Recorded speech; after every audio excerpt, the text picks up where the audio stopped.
Nadaanan nga namin yung isa sa pinakamahiwaga at napakalupit na sapa. Alas 8 ng gabi nakapag-decide kami na umahon sa bundok para sana mangilaw ng gagamba. Kaso pag-akyat namin, eto kaagad yung bumungad sa amin. Meron pa dyan isa, may isa pa dyan. Hindi kami sigurado kung engkanto ito. Sa tagal na kasi namin nangingilaw, ngayon lang kami naka-encounter ng ganito kalaking hipon. Kung makikita nyo pre, napakababaw lang na itong tubig na ito. Talagang daanan lang yun ng mga tao papunta sa bundok. Kaso nagulat kami dahil pagdaan namin, etong mga hipon na to yung sumalubong sa amin. Daan lang to, hindi to mismong ilog oh. Naiengkanto lang kayo. Di talaga namin inaasahan na mangyayari to. Tama nga yung matanda kanina na pag-akit daw namin dito, talagang napakahiwaga daw ng kagubatan na ito.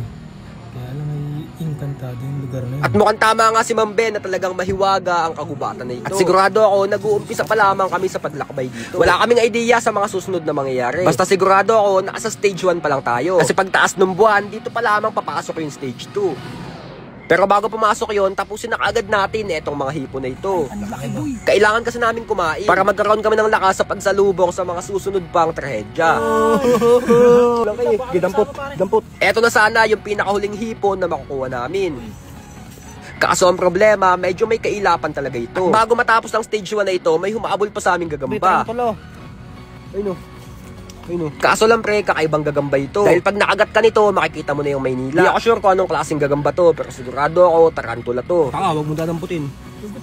Habang papunta nga kami sa stage 2, nadaanan namin etong gagamba na ito. Wala kaming idea kung anong gagawin namin dito. Pero ang balak talaga namin, alagaan na lang to. Napakalaki kasi na ito pre, tapos napakaganda pa ng kulay. Kaya talagang parang tumama sa weteng ng baliktaya. Ang laki oh. Ang laki boy. Adi ulo ano. Pagkatapos sa gagamba, dito naman tayo sa stage 2. Ang pagbalik sa engkantadong bahay kubo. Pahig ka dito tayo matutulog. Naisipan naming balikan tong kubo na to dahil dito kami nag-overnight dati nung high school pa lang. Kaso nga lang, 4 na taon na nakalipas at sa palagay ko, mukhang malapit na mag-iba ito. Nandito pa nga din yung mga banig na ginamit namin noon. Pati yung mga baso at plato talagang buhay na buhay pa din. Ito pa yung balig natin dati, di ba? Pati nga yung haligi nito, pinagbahayan na ng ibon at mga bubuyog. Ito, bahay ng ano to, di ba? Tapos may butas, so ibig sabihin may ibon dito. Bale, ito pre, bahay muna ng bubuyog yan, tapos ginawang bahay ng ibon. Makikita nyo pre, binutaasan nyo ng mga ibon, tapos ginawa nilang pugad yung loob. Kaso nga lang, napisaan yung mga itlog, kaya wala ng tao dyan. Dito na din kami magsiset up ng tutulugan namin, sa tabi netong kubo na ito. At dito na papasok yung pangatlong stage.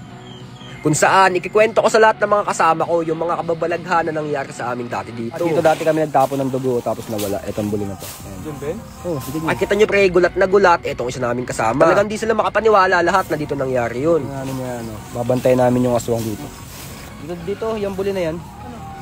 Diyan dati kami nagtapon ng ano. Ng dugo ng manok tapos nawala.